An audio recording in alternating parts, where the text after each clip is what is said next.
Donc, nous avons différentes facettes de personnalité, différentes valeurs, et c'est très important de pouvoir les affirmer, les respecter, et du coup, essayer dès le départ d'annoncer clairement nos attentes, nos besoins, nos failles, nos forces, nos fonctionnements.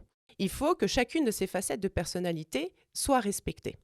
Donc, c'est pas parce que je rencontre quelqu'un que j'active ma facette sentimentale, ma facette couple, que les autres doivent disparaître. Dans la relation de couple, donc, différentes phases s'enchaînent. On a d'abord l'attirance, ensuite on a la certitude, la félicité, le malaise, la déception, le seuil de tolérance, puis la rupture. Et on va justement détailler toutes ces phases dans les prochains cours. On n'a pas tous la même définition derrière la fidélité. La fidélité, est-ce qu'elle est sexuelle? Est-ce qu'elle est émotionnelle? Est-ce qu'elle est dans le moment de complicité? Où est-ce qu'on situe la fidélité? C'est un peu à ce moment-là qu'on peut perdre quelques amis aussi. Parce que tu Oui. t'investis à fond dans la relation de couple Oui. et quitte à laisser un petit peu de côté, quoi. Oui, alors en règle générale, quand même, la félicité, elle ne dure pas des années. Donc, on a enlevé ce filtre rose à paillettes avec des licornes. Et là, on se dit, bah oui, l'homme de ma vie laisse traîner ses chaussettes. Ah, la femme de ma vie laisse traîner ses culottes. Ah, ça va commencer à m'agacer.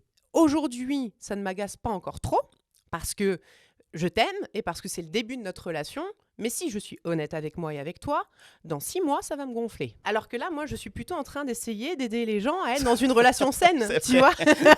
Donc, merci pour ton contre-exemple, c'est très sympa. Au moins, ça montre un Ça contre-exemple. montre que, voilà, t'es un sale gosse. Voilà. Hein, voilà. Consciemment et d'une manière raisonnée, je sais que ce que tu fais, c'est mignon. Mais émotionnellement, je peux plus te voir.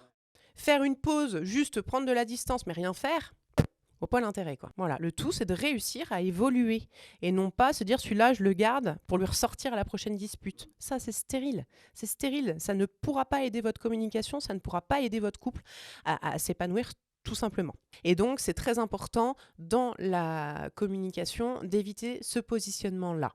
Et encore une fois, le rapport de force est juste là quand on veut avoir le dernier mot et donc nourrir une faille narcissique ou un ego.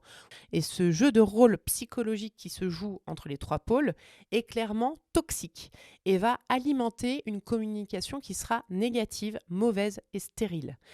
Un feedback, c'est ça. Ce sont ces 3 strates. D'accord ? Ce n'est pas la couche de garniture à la fin ou la couche avec le sésame à la fin. C'est vraiment cette structure-là.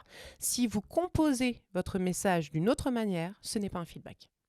Parce que si tu me donnes ton avis d'une manière très sincère, très bienveillante et que je te dis « Ah bah voilà, super, c'est bien ce que je pensais, t'es jamais d'accord avec moi », oui, bah alors dans ce cas, ne me demande pas mon avis. Exactement. Enfin, une fois que la communication est terminée et que vous avez respecté tous ces points, bien évidemment, et que vous êtes satisfait, valorisez-la.